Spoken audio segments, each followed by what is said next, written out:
I think the original film holds up incredibly well, as does the stage production. And I felt that now, here we are, 20, 25 years later, we have the opportunity to explore what new technologies have to offer and the way a new cast could interpret the songs and the roles. I think the old film holds up incredibly well. If you I've watched it over and over again in part of the process of making this. And so we also had to differentiate ourselves from that and not feel redundant with an animated remake. And I think the techniques that we used here, although many of the same techniques as far as using artists to create environments and animators to create the performances, we really efforted to give it a live action feel so that it could sit against the catalog of other live action Disney remakes of animated classics. And so all of the technology and all those techniques were used to help differentiate it from the original, but also to make it feel seamless sitting alongside live action films.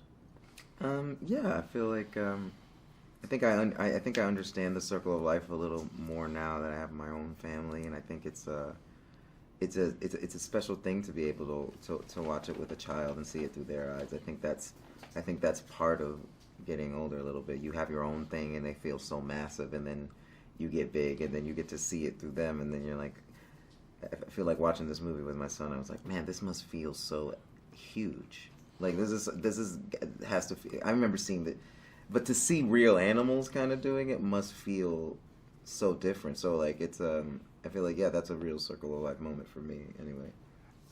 I think the theme of sense of responsibility as you move through life, and you start off young Simba can't wait to be king, and he thinks that being a king means that you get to rule everything and tell everybody what to do, and nobody gets to tell you what to do. And as you get older, you realize that no, you're just fitting into something much larger, and that there are times when you're going to go through experiences that feel unfair and are painful, but at the end of the day, you have a sense of responsibility to participate in this thing, and that through that participation, it could ultimately be a very fulfilling and uplifting experience. And Simba goes through that journey and understands the context of how he fits into the whole circle of life.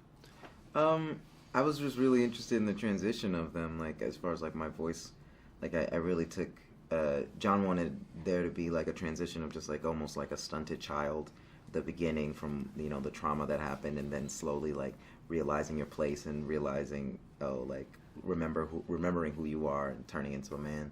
So it was really kind of cool to have to do that first song kind of higher pitched, higher tone, and then start to do that less as the movie went on, and with the Can You Feel the Love Tonight sort of like there's a little bass in there, so that was really fun for me. I wanted a authentic naturalism to everyone, and I think even starting with James Earl Jones, who sits quite comfortably in the old animated classic, hearing him re-record this role with many decades having passed since then, there's a character to his voice that brings a bit more dimension to it. It's like hearing a singer over the course of their career, their voice matures.